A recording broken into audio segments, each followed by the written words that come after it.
ఒక తరం మొత్తానికి విద్య తెలియకపోతే అది నిజంగా న్యాయమా?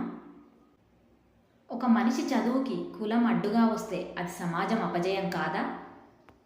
ఈ ప్రశ్నను 10 ఏళ్ల వయసులోనే గుర్తించినవాడు జ్యోతిబా ఫులే.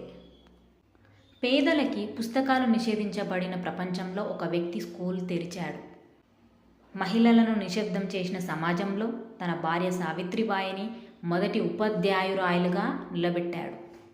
ఆయుధాలు కాదు, ప్రశ్నలే ఆయుధంగా చేసుకున్నాడు. ఆశనే ఆయుధంగా మార్చాడు. సమానత్వం, విద్య, నిజాయితీ ఇవే ఆయన జీవితం. ఆ మహనీయుడు వేసిన వెలుగు ఇంకా ఉందని మనం గుర్తు చేసుకుందాం.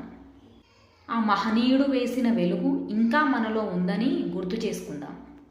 ఈరోజు మనం చదువుతున్న ప్రతి పేజీకి ఆయన పోరాటం మూలం. నిర్వసితులకి నౌక అయిన మహానుభావునికి మన వందనాలు.